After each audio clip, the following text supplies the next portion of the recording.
In the hour just before the dawn, I'm reluctant now to sleep, for tomorrow brings just sorrow and doubt and deceit, and mornings are so unwelcoming and wasted on people like me, awakening anguish, anxiety, and stark misery. And when I open my eyes and my soul unfolds, revealing bleak despair, wishing that I were aloof and just did not care. Her outline glides before my eyes while my lids are tightly closed. In a graceful pose, lovely clothes with her passions exposed. I wish not now to break the spell, pretending all is well. In the dawn all the magic is quickly dispelled.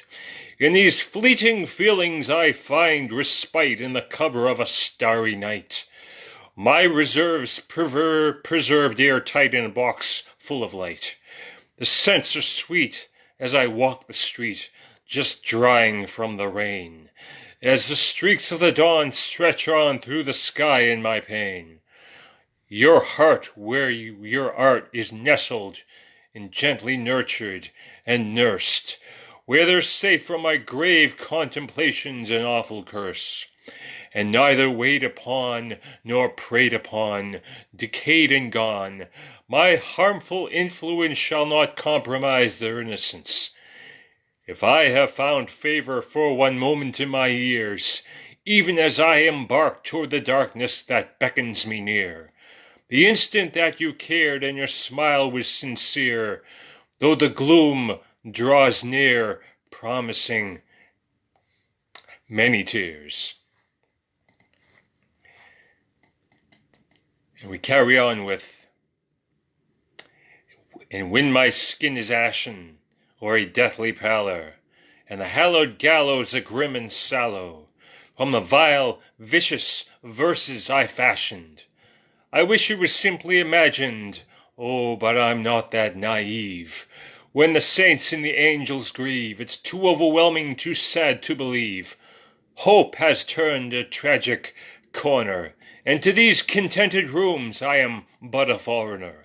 Hospitable houses, and the welcoming hands, and the loving gestures I shall never understand. Leave me in the hands of the coroner. Explain it away as plainly as you can, but only as much as your heart can withstand, in details revealed but gradually, lest you become another casualty, lest you succumb to the same despair and decay. Wait until I'm taken away. There's nothing useful to say, no reason to pray. The spirit has elapsed and the soul swept away. A body dissolved to a pillar of salt. No point speculating who's been at fault. When the others have wept and subsequently left, and your spirit is bereft, and you crave for comfort and closure, in private you break your composure. In the throes of some cathartic moan, tears spill in the moments alone. I pray you'll ignore this unseemly breach, as I pressed your flesh like a ravenous leech, absorbing the joy with which it is laced, while I taste and make haste with no moment's waste. A craving and a longing for a sense of belonging, that relentless obsession and fanciful fawning. How can I stave off what I so desperately crave? I will cave like a depraved, unsaved slave. Treasure each pleasure, however it may be dispensed, and consider neither cost nor dreadful consequence, enduring the stares and the derision and the shame. No good name maintained or bursting in the flames. Lying on my bed, unwed, as my mind swirls with dread, weighing upon my soul, seldom consoled and heavy as lead. In days they slip away, as hope it disappears, so thorough the state of disrepair. My reasoning callow and my conscience calloused, silently sequestered and surrendering all malice. I solemnly watched as my dreams were debauched, so tenderly planned yet terribly botched. These grave and decayed displays fill me with unease. Frail, foregone fantasies, seized with festering disease. Behind my threats, sadly lacking in teeth, the bones disown beneath my sheets. Hi, Billy. Thanks for tuning in. And here's another one. I've woken up many times tonight. The joyous spirits are all in flight. My lullaby was just a goodbye dirge. The cares of the day have all been purged. But no one noticed somber Susie as she sat in the room. The smell of death is masked by her sweet perfume, and eyes are cool like pools in scent so summery. But who has lived to forgive this sad skullduggery? And isn't it time someone took her home? Hasn't she spent enough time alone? I showered you with presents just to watch you smile, to fill your heart with joy and amuse you for a while. Your looks of childhood wonder betrayed advancing years. I kept you glad as long as I could and spared you all my tears, and gave you daily medicine as if I were your nurse, embraced you as a child as if our roles were reversed. I turned the music down when I saw you gone to sleep, and into my heart the smell of death did silently creep. If I could hold your soul in my arms I would, but that would be unjust though my intentions be good. Yet I must not harbor bitterness or some ungodly grudge, but let your soul pass on to death so that it may be judged. Now all I see reminds me of how you left your mark. Your voice echoes loudly in the corners of the dark. The simple skills and how you taught me to think, the pleasures I've learned to savor, and the joys of which I drink. But now I'm alone in my gentle revelries, and they leave a bitter taste since you're no longer with me. I can't think of you with gladness, for your soul is condemned. The joy you embraced in life has reached an eternal end. Every object in this house now reeks of an odor of doom. Your garden plants now dying on a darkened afternoon. I can't ask you how you hurt, and you can't tell me of the pain. Sorrow shreds my spirit, now raw with bloody stains. Your homemade recipes with which my belly would fill reduce me to tears as they regurgitate and spill. Why must a grown man come so undone? It's just one less soul left standing under the sun. He, too, one day will pass that dreadful way. But even that cannot calm his hysterical dismay over that one tender voice having been stilled, and frustrated that it all happened against his will. Will someone open a window and let in some air? The smell of death is far too much to bear. My eyes are swollen and my heart is like lead. Let me bury my head, and then I'll bury my dead. Thank you. Hi, Nejmiya. Thanks for watching.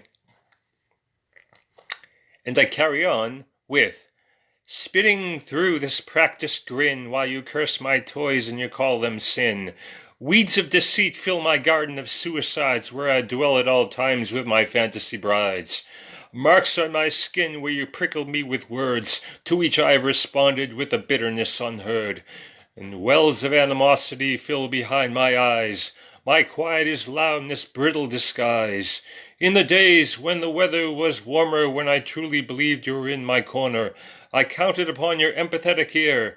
Now I'm raised by your gaze and your judgmental stare. And my bones are burdened and my body is bruised when you tell me that my time has been misused. And gone are the days of pride and praise, replaced by haze and general malaise. Withdrawn from living as life has grown sour, with a self-conscious wink I simper and cower, pounding out the edges and dulling my senses, with mortal fear of the consequences. I feign ignorance and refuse to react. Any response would just seem abstract. I'm wary of being treated as though I were obtuse, and feeling as though I've outlived my practical use. Thank you. On to the next one. whichever that may be. Let's try this one. Someone is still gathering the flowers, playing in the yard at this very hour. They don't feel the cut of the wind, nor frostbite at all to burn their skin. I wonder, though, if they're even aware that love has evaporated into fear. It's late and someone's closed the door, has put out the light and locked the store. All that was priceless has now been hidden, and what was so loved is now forbidden. Don't even venture toward my room. A tap on the door just echoes with gloom. Just close your eyes as I have closed mine. Remember the sweetness of a better time. But don't ask me to embrace those days, or try to sway me with a tender phrase. Your words will shatter as they land on the dead, lost in the dark and the grave in my head. So close your petals lest they fall away. Protect their moisture and continue to pray. Always forgive and remain soft-hearted. Your most vulnerable part must always be guarded. It angers me when people speak ill of your ideas, and kills me to see you driven to tears. My mind is in catacombs when you're in misery, and I just want to die when I know it's because of me. Sometimes it feels like too much to shoulder, but maybe I'll have a different perspective when I'm older.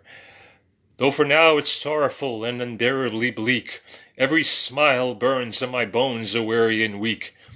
I conjure a smile with every insincere promise, and deliberately drop to bring some temporary solace.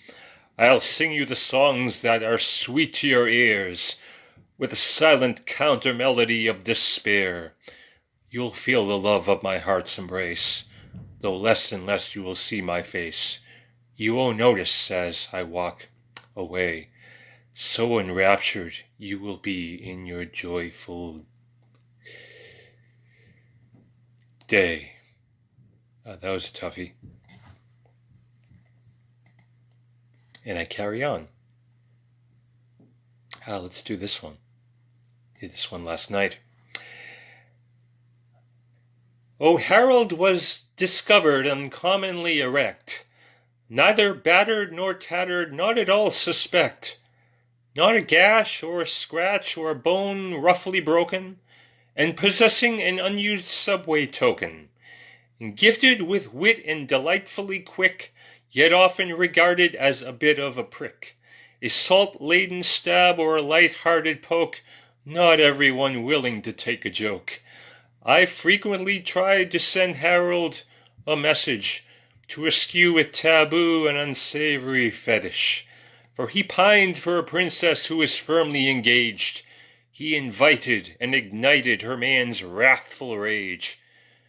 Is this my conclusion? Some grim consequence? Did someone knock Harold from his high cocky fence? Whether haughty or harmless or full of dung, well, someone certainly silenced his tongue. And with his face untouched and his hair undisturbed, and all of his dark habits effectively curbed, oh, what has hushed the old boy? Oh, who can tell? Perhaps he was humbled by some vision of hell, a petrified stare on a face drained of color. Poor Harold now seems considerably duller, so take his trembling hand and see he makes it home, and put him to bed, and pat his head, and let him alone. Thank you. Let's move on. This is my favorite. Here we go. I push through indifference of will, yet lifelong resilience has been gradually killed. And with dreams unfulfilled, I'm now nothing but a pill. Prospects are nil, yet I press forward still. I've stumbled on the hill, yet I know the drill. Yet I shall never see the summit where passions spill. Never whole as a soul who rolls gaily in the meadow, embracing his bride who throws up her feet to loose her stilettos. And were I a pious prude, I would deem such actions lewd, brought on by carnal cravings in the midst of a lustful mood. and becoming aware of the extent of my plight, never to indulge in such sumptuous delights. In decaying days and a fading reward, I've come this far, yet still haven't scored, immersing myself in tasks and projects, and the quiet consumption of plastic objects. Mine is no example to follow. My heart picked apart is eerily hollow. Here on the fringe my soul is singed from the burnt-out standards. Could I empty a glass, fall on my ass, thoroughly hammered, or shyly shadow and longingly observe, I haven't the gumption to gather the nerve. Just touch the glass as it glides sadly past. The depths of depression are all that will last. Carl, hi. It's good to see you. Thank you very much for watching. Thank you so much. This is hard. And I carry on. Oh, this is an interesting one. Sarah sits in solitude, silent and unsettled. Someone had viciously violated her virtue, blamed it on her perfume or an overlooked curfew. They pointedly pulled apart her petals, picked her out as the nighttime crowds dispersed, and spat and cursed as they emptied her purse, slammed her to the ground with a guttural sound. An earring went flying not soon to be found, and digging her nails into her assailant's wretched flesh, pleadings for pity and barked remarks intermeshed, her innocence stripped with a knife at her hip, till she loosened his grip and started to rip. He screamed with pain as her rage was inflamed. From the depths of her pocket it suddenly came. To his surprise, it vaporized and burned his eyes. He staggered to the street, which was most unwise. No sooner did he clumsily clear the curb, caught in the path of an oncoming car, and gravely disturbed. No doubt mistaken for a moose or a bear. No change in gear, nor glance to the rear, just disappeared. Sarah searched her surroundings for the savage beast, his blood running, and despite his cunning, very deceased. Retrieving her possessions from the moonlit ground, with her errant earring the last to be found, and with a quick click of her heels on the stone, she went hastily back to her home. Keep going while I can, I guess. Okay. This is a favorite. Hell of mine, anyway. Oh, would I be disowned and roundly condemned if I were to hasten my own end? While years disappear, I wilt from the guilt, finding no pleasure in the shrines I built. Unrelenting correction and cuts no longer mending, and loud disapproval of my leisurely spending, and wishing I just didn't give a lick, but your judgments stick and the damage is quick. I no longer find solace in my favorite haunts. I just sit there dispensing the intended response. You just carve away the layers to uncover my core, but my sweet candy center isn't there anymore. Flirting with the trifles you treat as though taboo, fundamental fears which scare you through and through, and dire ruminations I ought not to disclose. You stood at my side till we stood oppose. My money poorly spent on nothing permanent, a filthy deviant with no will to repent. Breathing grows shallow as my eyes narrow, no longer feeling the pierce of your arrows, and dismay betrayed by a tranquil expression, afraid to reveal my inner affections. In this life I frequently strayed from the course, shouting myself hoarse in heated discourse. In slight compromise there's little I have gained, just lasting resentment and utter disdain. Thank you. And I carry on. This one. Oh, no useful opinion have I to exert, my threadbare thoughts arriving in spurts. While you guide the discussion, I remain inert. I might not even notice if you said something curt.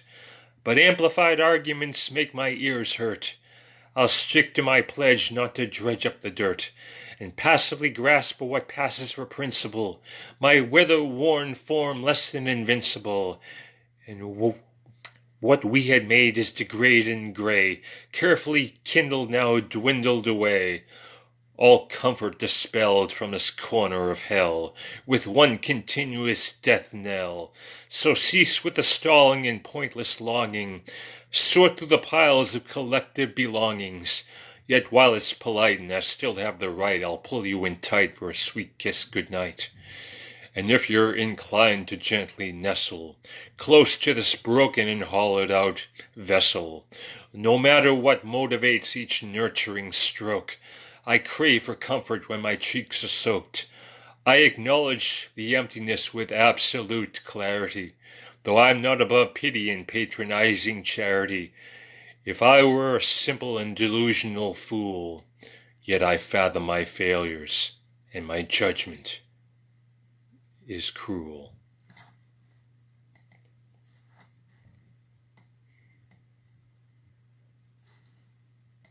This is a good one. And hidden behind the prudent picture I project, streams of murky musings and needs I must neglect, and one would not suspect these longings I protect, deep with dimension and difficult to dissect. I come across as a docile dog who seldom deviates, sullen and still with moods which fail to fluctuate, though I appear to adhere to the clear conventions. What seethes beneath pretension too terrible to mention. And having flirted with fulfilling my fantasies, I found it's best to bind them in the confines of my mind, where they only exist in the midst of the realm of my design. If they were exposed, they decompose, melting majesty. Pull in my praise, and reel in my tongue. The guidelines have changed since I was young. And one may object if I seem too impressed. Thus I render my relish remote and suppressed, and with zeal concealed and zest at rest. No one can accuse me of being a pest. I won't be enthused lest I stand accused, and called into question with all things to lose. I shall not be forthcoming with what I admire, lest it be construed as carnal desire. I cannot control how they read my behavior, and I dare not be open with the moments I savor. May as well keep on going, huh? Trials I've tried to take in stride, this gulf grows imposingly wide. I'm afraid I'll drop to the floor and drown before I touch the tips of my long-awaited crown, and raise a cloud of dust to darken the sea, shroud my shrunken shape in secrecy. I'm worthless trash, so don't bother to rehash. Your anger's flash has left me ash, and defeat complete and now resigned to your design in strict confines. Form each phrase with flawless grammar, and if you must talk, then try not to stammer. Aha!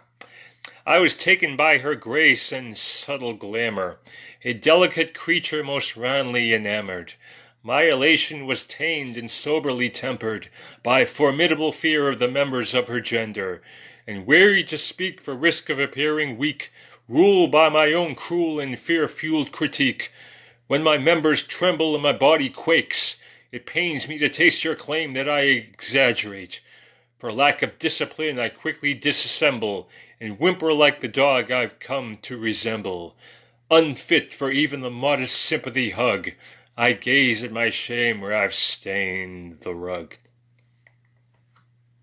Hi, Steve. Thank you for watching. Thank you. Hi, Mike. Mike, thank you very much. Thank you, thank you, thank you. I'll keep on reading. Thank you. And this is one, hope I can do. Oh, no noticeable nuance in his generic gestures, numbly neutral with nary a ripple in his bland textures. And what budding bond, fond attraction, and treasured pleasure isn't robbed of its radiance as value is measured? and worth is weighed in terms of dollars and cents, though transient temptations are sensually intense, and withdrawn from, or treated as though they were gone. Such things he couldn't bring himself to pawn, or deliberately left unattended on his lawn, as dawn leaves one less sorrow to grieve upon. Don't think him rude if he's cautious and shrewd. You'll undermine the confines of his solitude. If you breach his borders, he'll leap back and shriek. You've caught him unguarded where his armor is weak. He'll mutter a cluttered cluster of words the moment his frightened mind is stirred. And with moments of clarity either broken or blurred, he will neither be calm nor reassured. Pure motivation and poised pleasantries, won't ease the disease and destructive tendencies.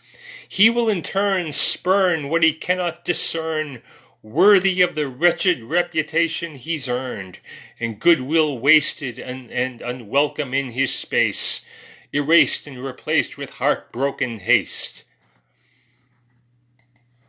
And I carry on as long as I can.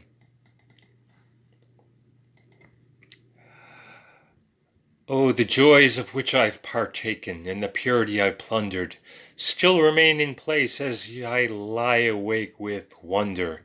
And though the stars depart, don't hasten the dawn, these isolated hours with you to smile upon, and balance a calloused finger on your tender warm shoulder.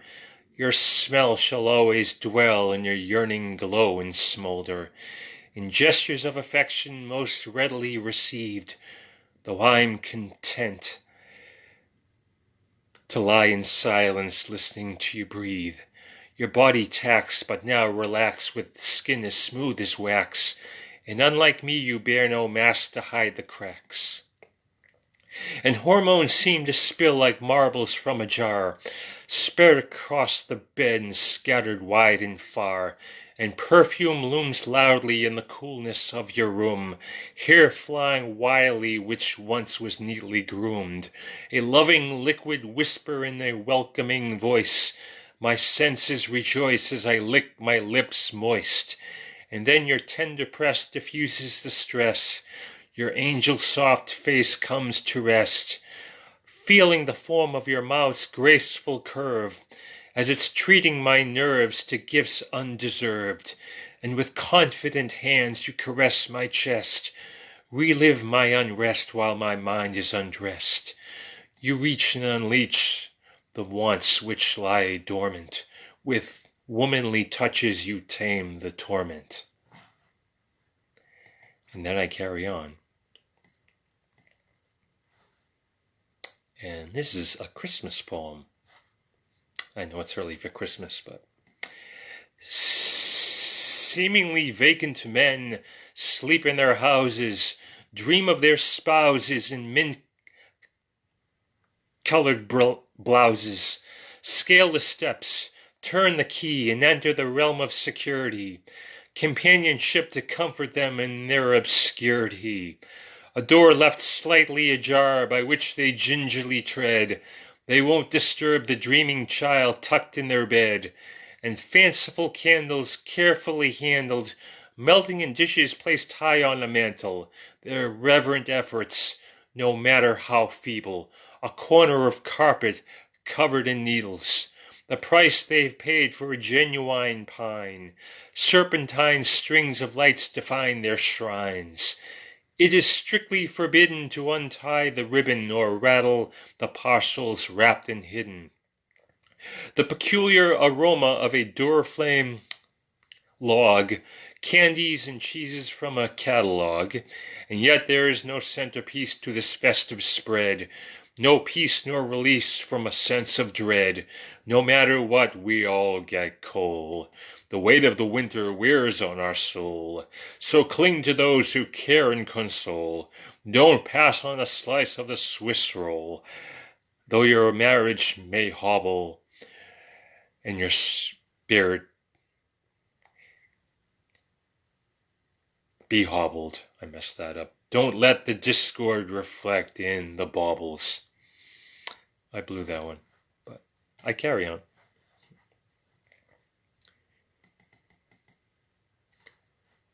Getting to the end here, just a few more, if a few more. Well, let's do this one. Oh, the abbreviated screeds from the neediest of souls.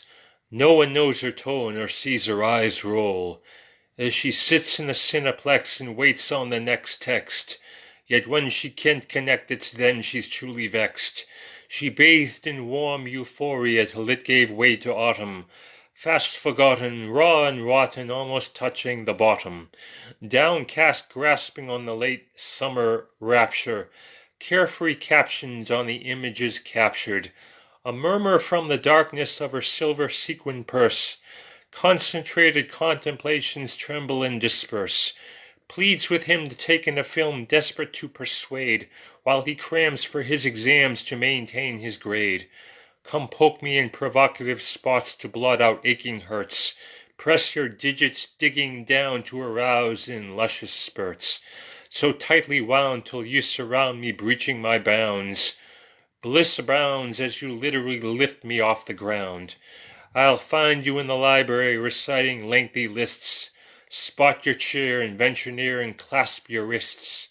Allow me to guide as we stride through the nighttime traffic. Let your eyes be mesmerized by the neon graphics.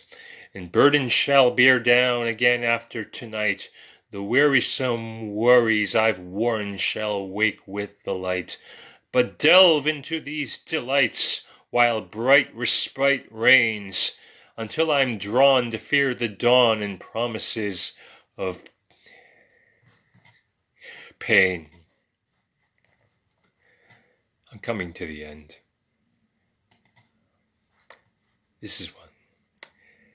This is the heart you can't penetrate. It belongs to the man you strive to relate, but his joy and his spirit just disintegrate. The ire and the fire that inspire his hate.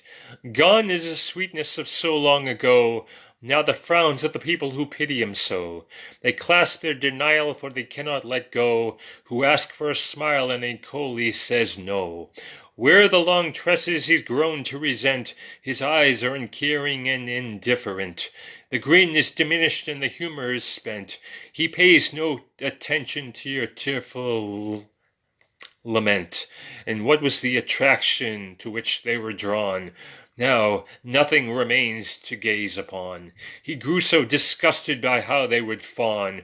Now that persona is buried and gone. So where's the pleasure and where's the rush? Stifled and silenced by the deadening hush. Just cheap sentiment and unbearable slush. He cannot understand why his friends look so crushed. His feelings are burning and bitter to taste. He shatters his past with passionate haste, so broken that no one could possibly pace, and the memories he can no longer bear to face. Shying away from those who draw near, his warmest expressions have all disappeared. No patience for tears, he won't even care. He's really no longer even there.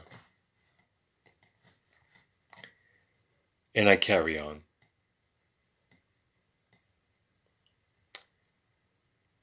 Let's do one more.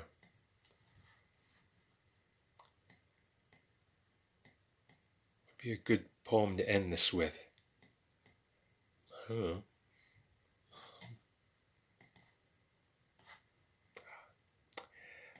I gaze at my watch, turn away in faint haste. It does not feel right to take more than a taste. The gentle splendor of your tender embrace, a smile spread across your expressive face. I must not covet these moments in your favor, for fear that those feelings might fickly waver. I'll capture this juncture and clasp it in my fist. I would ruin its beauty if I were to persist. Be grateful for its blissful instant's brevity, so not to disappoint you with my clownish levity. Yearning to glance back and catch you unaware, jealous for much more than my rightful share. My expressions of affection are seldom discerned. I fear that they would be emphatically spurned. I've warmed my way into your good graces. traced a path to your most vulnerable places. I left you a gift and observed the results. Had you known it was me, you would be repulsed. My heart could not bear your hostile glare, severed and seared and well beyond repair. Bleeding and pleading for some tender token, it's invariably broken and the hate has awoken. My feelings are of no value, and they do not matter, and neither do my dreams nor my aimless chatter.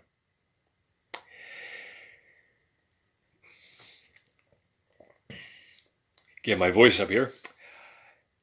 Thank you very much for joining me. Thank you, everyone. Thank you, Mike and Steve and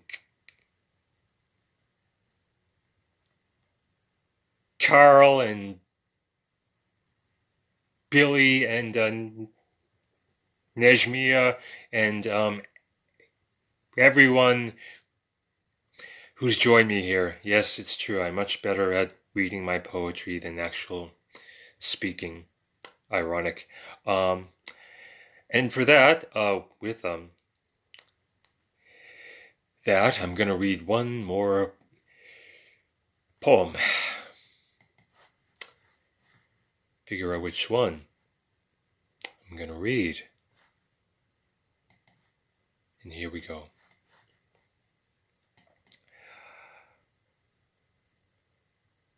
There are statutes forbidding the things I desire, and contentment is a virtue I haven't acquired. I'll squint to catch a hint of the splendor in your gaze, snatch that ray of rapture as it streaks across the haze, and begging your pardon while perusing your garden, I'll treasure your expression till it's once again hardened. It would shake my illusions and cause me to tremble, if all of those dreams were disassembled, and carelessly torn, or treated with scorn, as though stillborn, and fading and degrading and unfairly forlorn. If cheap sentiments were the best I could afford, don't bed them and shred them when you're finished and bored. It's not as though I haven't considered the grim repercussions, but words that used to comfort me have slowly ceased to function, and the pleas that used to punctuate my prayers grow ever weary, a dreadful quiet and unwanted calm in a silence so eerie. And a multitude of mistakes have taken a deadly toll, and while unsubstantial goals have rotted my dear dour soul. And though my pleasures may shrink, I'll playfully wink, while my rancid remains crumble and stink, and the withering coward devoured by his inner turmoil, and devoid of joy with his supper sour and spoiled. Now, except for the random posthumous spasm, life has descended a dark, dusty chasm. Thank you very much. Thank you. Good night.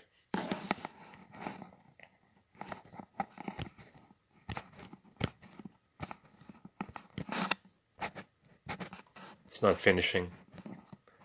This is embarrassing.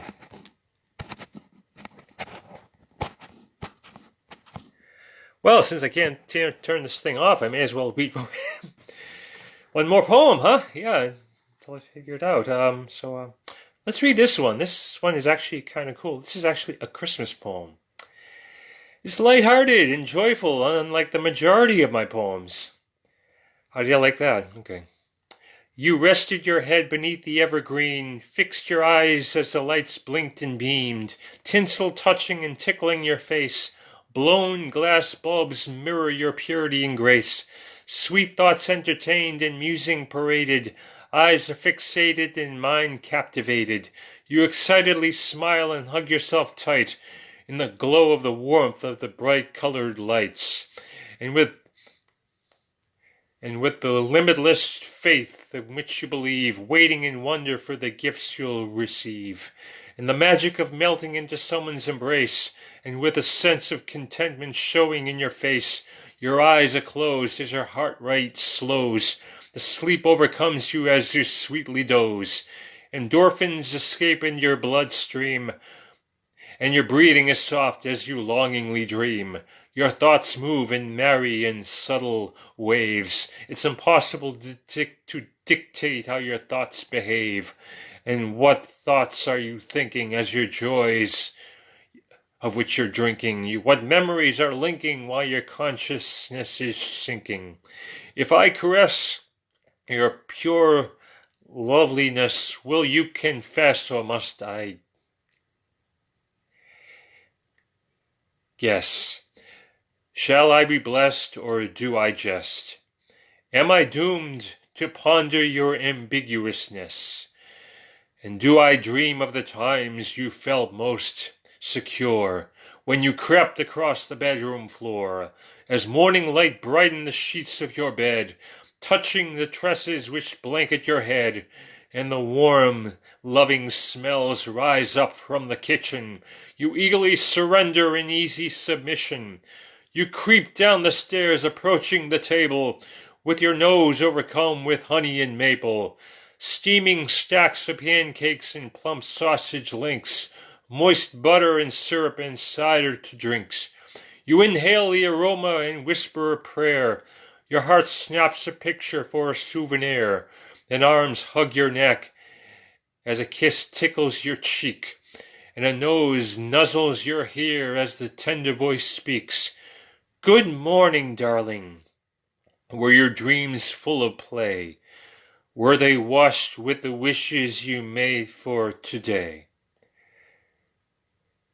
Thank you very much. Thank you for joining me.